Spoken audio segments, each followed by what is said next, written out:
Two sides prepare for battle. But for the first time, the battle doesn't feel as enthusiastic as the previous years. That's because this year's Survivor Series had little to no build-up when it came to the battle of Raw vs SmackDown, and because of that, we're starting the show with 50 sins. Also, WWE doesn't even keep score on the victories between Raw and SmackDown anymore, so that further makes us question why we are still doing this. It was bad enough when there was no prize at the end, now there's not even a scoreboard. Promoting The Rock's movie is fun, but still kind of feels random, although I think this is WWE trying to give us the heads up that Raw is going to dominate once again with a 5-2 victory, thus giving us a red notice. Okay, so here's the thing, guys. Damn, even the guy who introduces the WWE pay-per-view events no longer seems that interested in the Raw vs SmackDown war. With one of the most talked about matchups in recent memory. And the big reason this match between Becky Lynch and Charlotte Flair was so talked about was because everyone believed there was legitimate beef just because internet journalists said so. Now that I think about it, WWE using the gullibility of fans believing everything said backstage to their advantage is genius.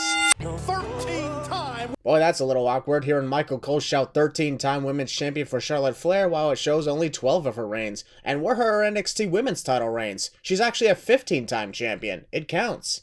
You can't beat this! Even despite the fact that Becky Lynch has defeated Charlotte Flair numerous times, including the main event of WrestleMania, Charlotte still claims that Becky cannot beat her. There's a huge flaw in her logic, and I don't think she realizes. The production team starts up the graphics for Charlotte Flair, then realize the music guy was fast asleep. Hey, wake up! Cue Charlotte Flair's music! I can't be the only one who thought for a split second that this guy right here was AEW's TNT champion Sammy Guevara, right? I'm definitely taking a sin off for Becky Lynch's amazing recreation of the Scarlet Witch outfit. She'd for sure nail the role as Wanda in the WandaVision series.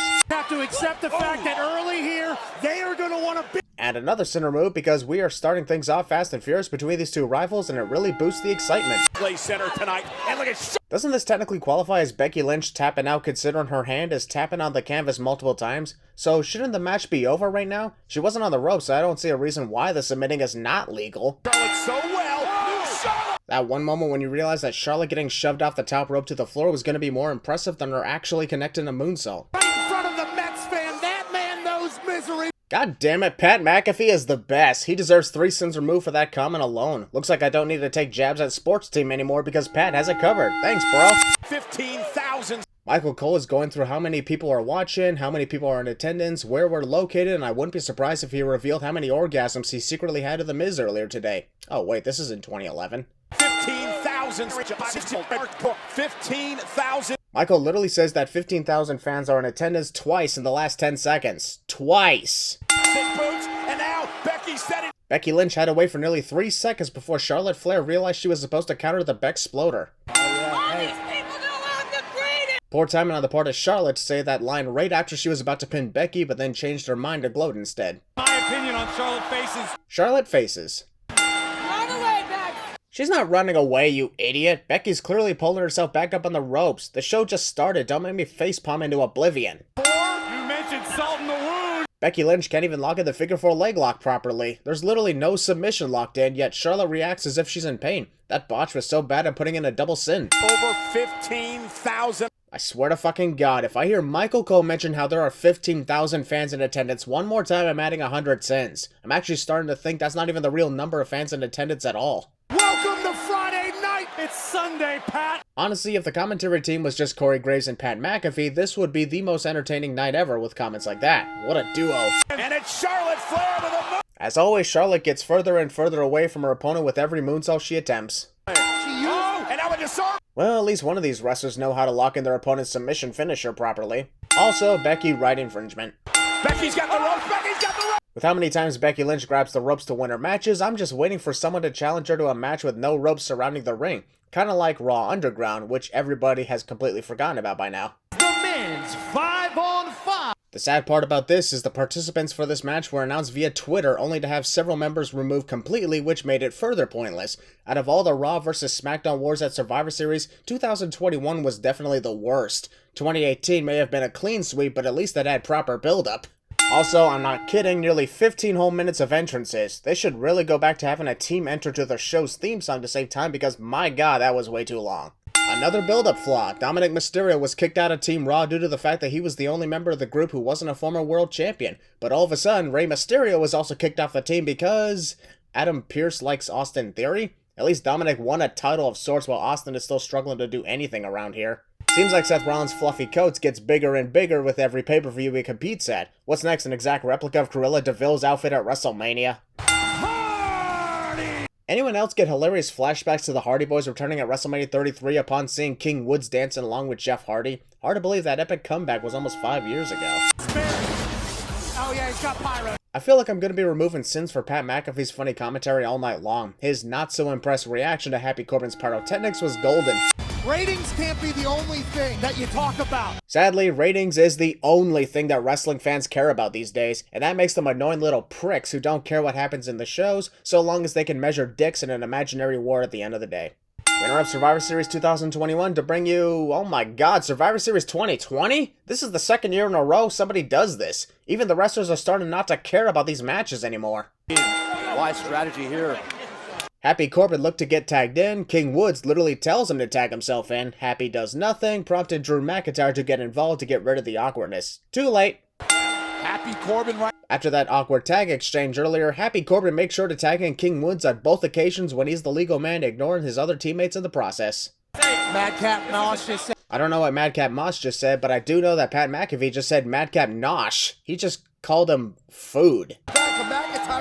Wrestlers each take turns hitting moves on their opponents when the entire Survivor Series match breaks down cliche. Sadly, it doesn't lead to much these days. Recognize. Oh. Jeff Hardy is addicted to Finn's Balor's. On the top rope.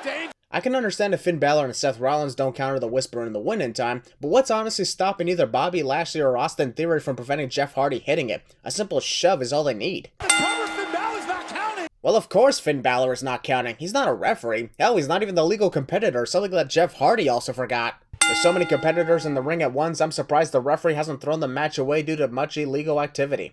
Over a full damn minute of Drew McIntyre and Bobby Lashley staring each other down. This would be exciting had we not seen so many pay-per-view encounters throughout this year. Bigger wrestlers fight on the outside of the ring and get themselves counted out at the same time cliche. Judgment by the Post-elimination assault. True, Drew McIntyre has been eliminated, but even Seth Rollins should know better than to poke at Drew since he could still kick his ass.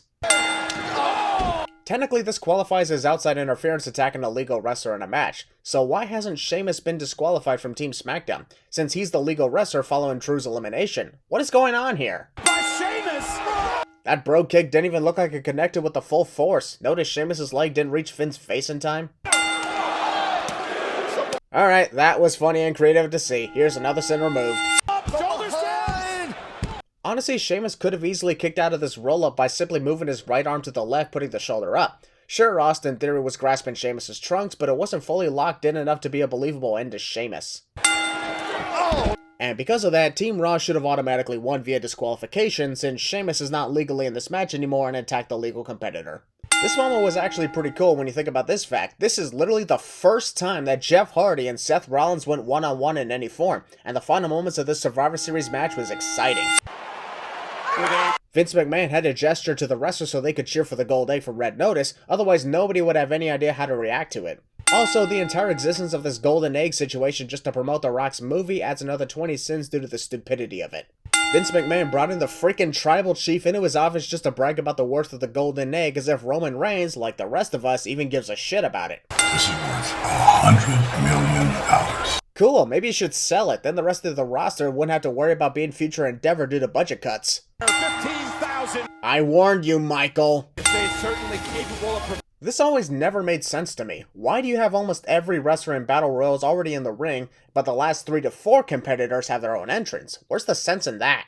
Also, this Battle Royal throws in another 30 sins because it's super confusing. It's every man for himself, but not really. It's Raw versus SmackDown, but not really. The winner gets a point for their brand, but not really. It's in celebration of The Rock's 25th anniversary, but not really. Oh yeah, and the winner gets free pizza. There's no but not really about that. That last part doesn't sound bad though. I'd compete for free pizza. What is it about Byron Saxton getting turned down by everything and everyone that's so funny? Might be his excitement about the pizza, followed by the immediate disappointment when Michael Cole gets the pizza instead. The top rope, and there goes Shelton. I guess AJ Styles instructed Omos to eliminate all the jobbers immediately upon the match beginning, given how quick Drew Gulak and Shelton Benjamin were taken out. Even R-Truth simply pulling out a slice of pizza is enough for me to enjoy and remove a sin, because there's nothing R-Truth does that isn't hilarious, and you're in denial if you say otherwise. Competitor in this battle. Even if I feel bad for the booking a T-Bar, I still gotta remove a sin for the cool way he was eliminated by Ricochet. Good to know that creativity still exists in these battle royals at least. While it is cool to see Shanky sizing up with Omos, the part that sucks is the fact that this is as far as it gets. And this is why the match is confusing. You have Ricochet say that it's every man for himself, then you have Sami Zayn deny the fact because of the shirts they're wearing. What style's more? That looked more like Omos threw out AJ Styles on purpose instead of an accidental elimination. He gets kicked, then literally throws AJ's legs a second later. Gotta make it look better. This entire sequence of the Street Profits denying Omos the pizza he rightfully won. I'm just ready for this to be over, honestly. Previously on Survivor Series, and honestly I think it was a big mistake to have Damian Priest versus Shinsuke Nakamura be the pre-show match when the Battle Royal we just witnessed was the perfect candidate for the pre-show. Survivor Series is presented by Skip! Riddle and Randy Orton only came together about 6 months. To be fair, the first 4 of those 6 months were Randy Orton trying to get away from Riddle, but go on. He is vicious. I still don't get how that move is supposed to hurt Randy Orton's opponents when his foot never connects with their head, nor does his knee do anything, unless he's stomping on their fingers.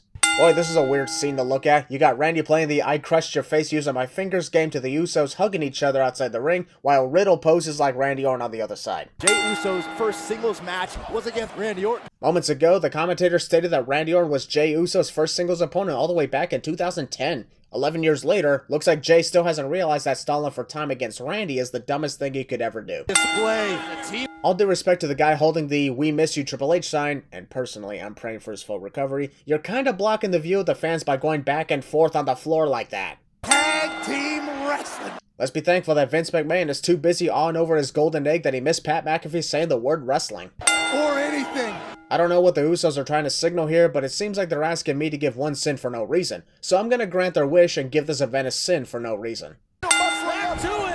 That bro to sleep missed Jimmy Uso completely. My only conclusion is Jimmy fell back because he lost his balance upon landing on his feet. Michael Cole would say vintage Randy Orton. He would also say that there are 15,000 fans in attendance tonight. Flurry of fantastic fighting things. Only Pat McAfee could say flurry of fantastic fighting things and get a sin removed. He sounds like he's out of breath from all the excitement and it's awesome. But that ain't the guy that is. Come on, you gotta admit this is one of the coolest things of tonight. Randy Orton connects a picture-perfect RKO to Jimmy Uso in midair, while Riddle takes the full force of Jimmy's splash. RKO win. And with 2 matches remaining, Monday Night Raw once again already wins the competition. That's the other problem we got here. If you want a true competition, the score should be 3-3 by the time we get to the main event. And Raw's 5th victory against SmackDown was almost a clean sweep aside from Shinsuke Nakamura winning on the pre-show and Roman Reigns winning at the end. Makes the remaining 2 matches pointless if the battle is already won. With how much Vince McMahon has been obsessing over the golden egg, I'm surprised he didn't immediately notice it was missing upon sitting down. Sure, he's looking at his phone, but I'm sure he'd give it a single glance first. Somebody stole my egg. Or it got released due to budget cuts. Rock is gonna be so upset. Actually, I don't even think The Rock is gonna care that Vince got his egg stolen. Rock's gonna make $100 million off his next 3 movies anyway.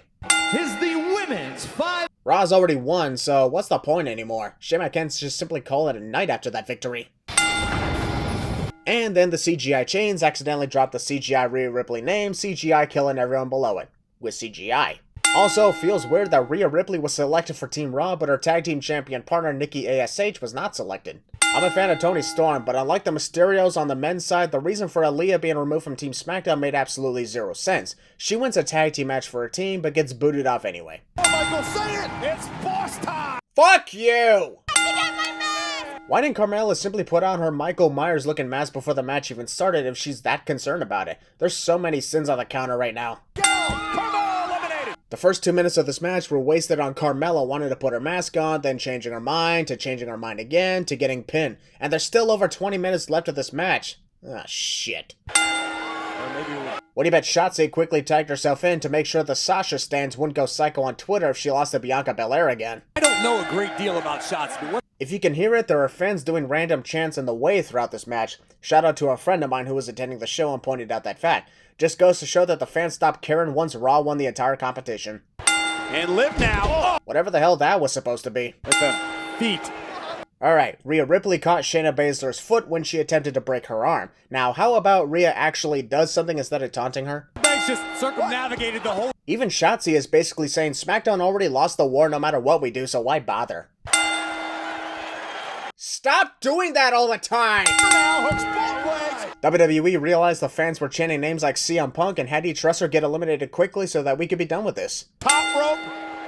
Oh, That was, without a doubt, one of the worst splashes from the top rope I have ever seen. Shotzi really doesn't seem to care about this match, does she? Shotzi landed high. Oh, leg. And now. Damn, who would have thought a knee connecting to the air would be enough to put down Rhea Ripley? Flair tag. Feeling the. There is no way in hell that Shotzi did not see Sasha Banks clearly tag herself in first. And even if she did, what makes her think tagging Natalya a second later would change the legal competitor to her? Bianca Belair only survived a 4-on-1 onslaught because the SmackDown team had too much dissension. I call bullshit because Sasha Banks was more than 90% of the ring, and we've seen countouts stop when wrestlers had only 10% of their bodies in the ring. Plus, Sasha's teammates had to reach inside the ring to pull her back out. I'm adding in another 5 sins because this referee should have restarted the count. Cover to win Survivor Series. Michael Cole is an idiot if he thinks this match will win Survivor Series for SmackDown, because once again, Raw's already won Survivor Series almost an hour ago. Hey, Paul. As funny as these segments are, there is no way Paul Heyman could get jump scared by Kayla Braxton when she had nowhere to hide and was in full view of Paul's eyes before appearing on camera. The Almighty. Literally 3 minutes of a Bobby Lashley commercial that goes absolutely nowhere, especially when we've already seen him tonight, and he hasn't exactly been preparing for a return. Believe it or not, this is the final pay-per-view. NXT War Games says hi. Main event in front of 15,000.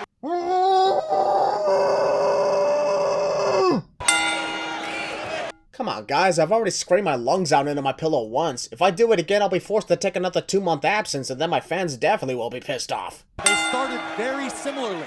Let's see, Roman Reigns started off in FCW as a guy named Leaki, who did absolutely nothing until he was introduced in 2012 as Roman Reigns. Meanwhile, Big E was a guy named Big E Langston in NXT, who enjoyed doing 5 counts and became NXT champion. Yep, totally similar start. We're in the main event now, the war is already won for Raw, and the previous match was boring as hell. So can we at least end this pay-per-view with an exciting clash between the 2 world champions? The Tribal Chief. 2. Roman Reigns is somehow shocked that a simple elbow only gave him a 2 count against the freaking WWE champion. This is the guy who beat Brock Lesnar a month ago, right?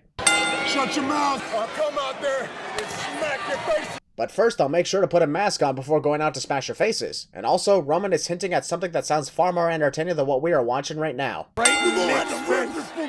Roman Reigns spends a majority of this match demanding the fans in Brooklyn to acknowledge him as the Tribal Chief.